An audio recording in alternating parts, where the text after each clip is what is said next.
अल्लाह अल्लाह।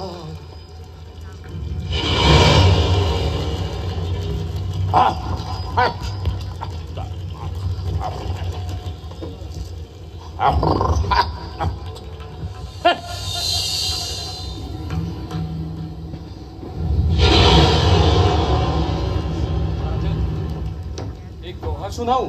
हाँ जरूर जरूर कवीजी। आजवर रायगडच्या राजवाड्यात आपली शायरी इतमामाने ऐकली। आज प्रत्यक्ष मृत्यूच्या दरबारात बेइज्जतीच्या भाल्याने डिवसलेली आपली प्रतिभा कोणता नवनोन्मेष जागवते हे ऐकायला आम्ही आतुर झालो आहोत। बोला राजन, तू अतप तेज निहार के तखत ते जो रंग। तू अतप तेज निहार के तख्त ते जो रंग। वाह कवीजी वाह। दोहा पुरा केला नसेल तरी चिंता नाही। शेख निजाम, तुम्ही दख्खनी दोहा नीट समजला नसेल तर उलगडून सांगतो। कवीजी म्हणतात, हे राजन, तुला पाहून बादशाला दिमाखाने वैभवानं सिंहासनावर बसण्याचं भान देखील राहिलं नाही। तुला तमीज देण्यासाठी तो खाली उतरला, जमिनीला टेकला।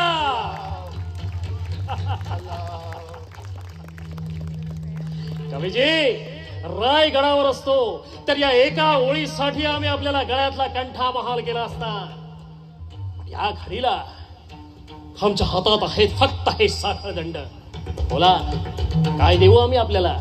महाराज, येईल त्या भयानक मृत्यूला सामोरं जाण्याचं आपलं धैर्य द्यावं। कवीजी, त्या धैर्यासाठी आमच्या पुढे पदर कशापायी पसरता?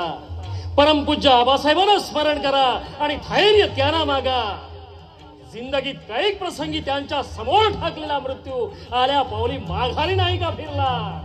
आम्ही आजही ताड उभे आहोत ते त्यांच्या पुण्याईवर।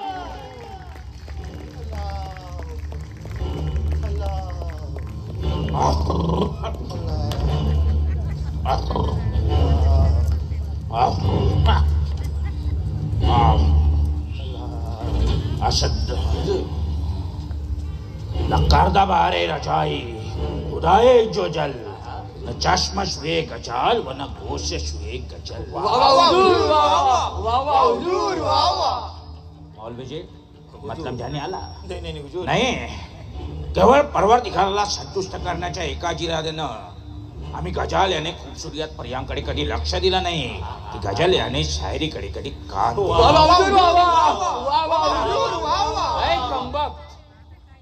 शायरीची नफरत दाखवण्यासाठी तुला रचावा लागला एक गझल।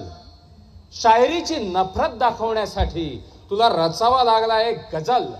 अखेर हीच आहे तुला खुदानं दिलेली सजा आणि हीच आहे तुझ्या बुद्धीची मजल। वाह कवीजी वाह। असद उद्दाम शेर बोलणाऱ्या शायराची जबान उद्या सूर्योदयापूर्वी छाटली जाईल।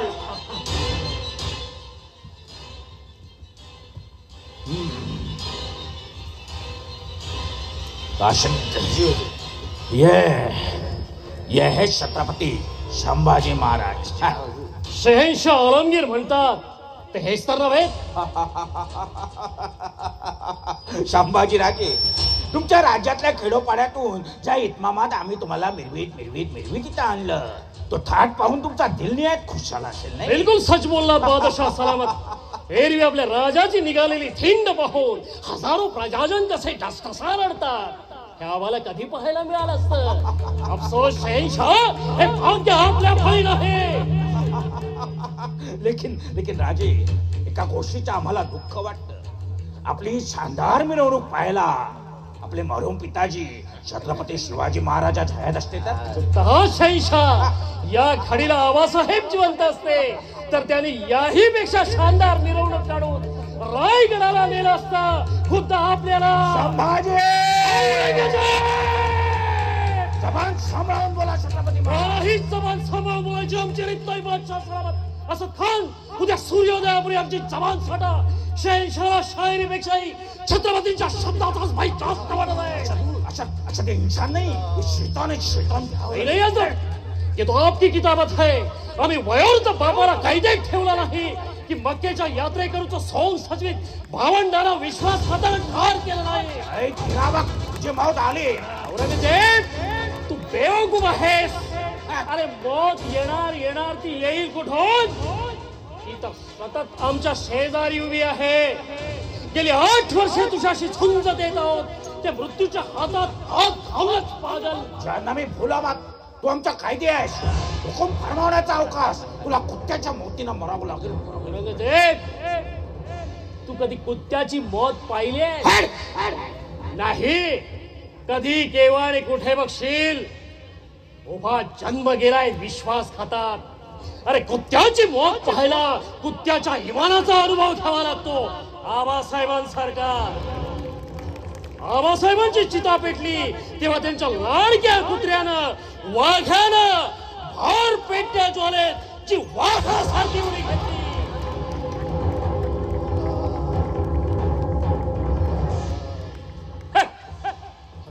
आदेश तर या दुर्दैवी संभाजीला कुत्त्याच्या मौतीचा मान फाशीतच दिला नसतं. आता बोलायला सोपं आहेत राजे, पण पेट्या पालिके लावून जेव्हा तुमच्या संबंध अंगाची चामडी सोडली जाईल तेव्हा तुमच्या वाटेला फक्त वेदना आणि यातना आणि लोकांच्या कानावर तुमच्या किंकाळ्या एवढंच बाकी उरेल. औरंगजेब तर मग जिद्द नावाचा शौक कसा असतो. आत्मयज्ञाची शक्ती किती प्रचंड असते याची पूर्ती तुला तोंड ओळख देखील नाही. अरे वेदनांची आणि यातनांची भीती कोणाला घालतोस. या शिवपुत्र संभाजीला माझ्यातील अनादि अनंत तर कधीचाच मुक्त आहे.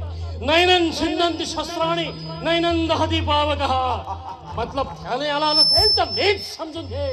औरंगजेब सोलशील तू आबा देह, छाटशील तो हात पाय, पण देह म्हणजे मी नव्हे की हात पाय म्हणजे मी नव्हे. औरंगजेब वाऱ्यावर शमशेर चालून वादळाचा शिरच्छेद होत नाही की पाण्याला पेटते पलिते लावून समुद्राची साल सोडता येत नाही. संभाजी राजे तुमची भाषा आम्हाला समजत नाही. तेवढी अपेक्षाही नाही. कारण हा ज्याच्या त्याच्या कुवतीचा प्रश्न आहे शेवटी. बेटा बेटा एवढे शब्द पुन्हा उच्चारू नका. आमचे वडील फार फार वडील होते. त्यांची तुलना अलम दुनियेत कोणाशी होणार नाही. राजे तुम्ही तुमचे सगळे किल्ले आमच्या स्वाधीन केले पाहिजे. तुमचा सगळा खजाना तुम्हाला आमच्या हवाले करावा. तुम्ही आमचे कैदी आहात. आमच्या मर्जीप्रमाणे वागाल तर आम्ही तुम्हाला जीवदान देऊ. जीवदान.